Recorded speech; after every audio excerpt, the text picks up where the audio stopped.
Assalamualaikum warahmatullahi wabarakatuh. Perkenalkan, kami dari kelompok 6 akan mempresentasikan hasil diskusi kami yang berjudul Sistem Sosial Budaya. Perkenalkan, nama saya Indri Rahmadani dengan NIM 041. Di sebelah saya ada saudari Nur Inaya dengan NIM 053 dan saya Asmata Niora dengan NIM 048. pengertian sistem sosial budaya. Sistem sosial budaya merupakan keutuhan nilai, tata sosial, dan tingkah laku manusia yang diwujudkan dalam pandangan hidup dan falsafah negara ke berbagai aspek kehidupan berbangsa dan bernegara. Sistem ini menunjukkan karakteristik yang khas dalam suatu atau bangsa.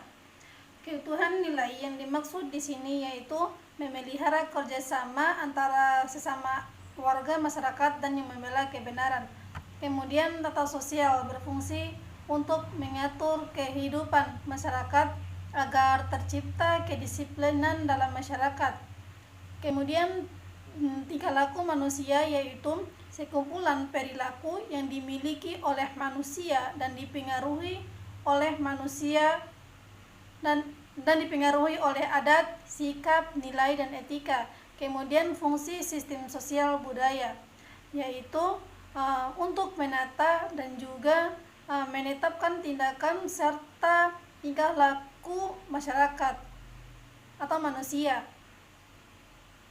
Cara mengatur tingkah laku manusia yaitu dengan cara menerapkan etika, yaitu suatu ilmu kesusilaan dan perilaku manusia di dalam pergaulannya dengan sesama yang menyangkut prinsip dan aturan tentang tingkah laku yang benar.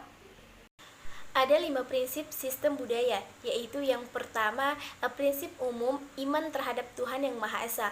Dalam kesempurnaan bermasyarakat hanya dapat kita capai oleh manusia, bernegara, berbangsa, dan melalui semangat dan kesalehan. Karena pada akhirnya apa yang kita peroleh oleh manusia, bangsa, negara, dan kemandirian masyarakat, bahkan itu semua juga berkat dari Tuhan Yang Maha Esa. Nah, yang kedua itu yaitu prinsip kemandirian.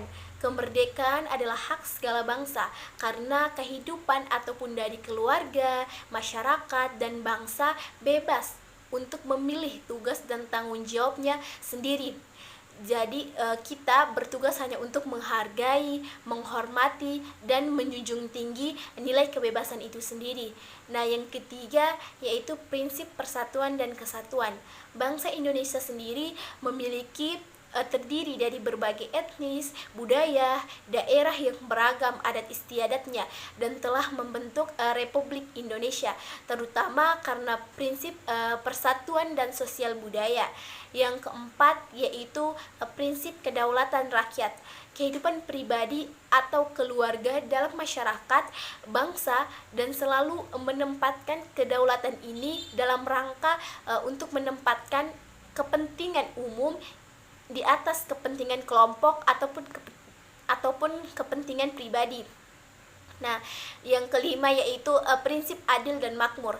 Setiap orang atau keluarga dalam kehidupan itu harus memiliki kehidupan yang layak dan adil, sehingga pekerjaan, pendidikan, kesehatan, makanan, dan kepercayaannya sendiri pun terhadap Tuhan Yang Maha Esa dalam hak-hak masyarakat, akuntabilitas nasional dan negara bisa diakui oleh semuanya.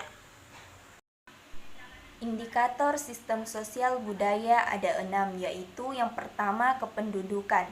Kependudukan adalah hal yang berkaitan dengan jumlah, struktur, umur, jenis kelamin, agama, kelahiran, perkawinan, kematian, mobilitas dan kualitas serta ketahanannya yang menyangkut politik, ekonomi, sosial, dan budaya. Yang kedua yaitu pendidikan. Pendidikan adalah usaha sadar untuk menyiapkan peserta didik melalui kegiatan bimbingan, pengajaran, dan latihan bagi peranannya di masa yang akan datang. Terus yang ketiga yaitu kesehatan.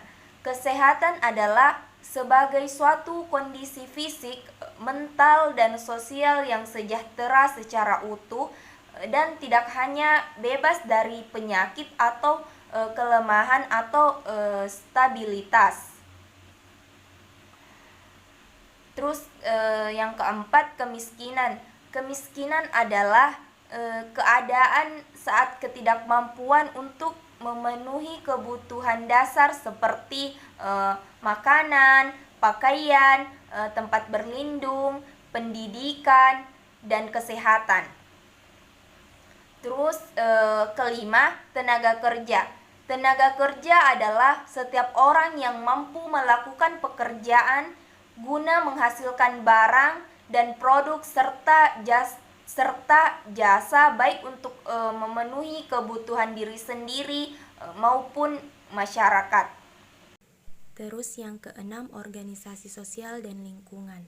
Organisasi sosial dan lingkungan adalah semua elemen di dalam maupun di luar organisasi yang dapat mempengaruhi sebagian atau keseluruhan suatu organisasi. Itulah tadi hasil diskusi kelompok kami. Apabila ada kesalahan mohon dimaafkan. Terima kasih, kami akhiri. Wabillahi taufiq wal hidayah. Wassalamualaikum warahmatullahi wabarakatuh.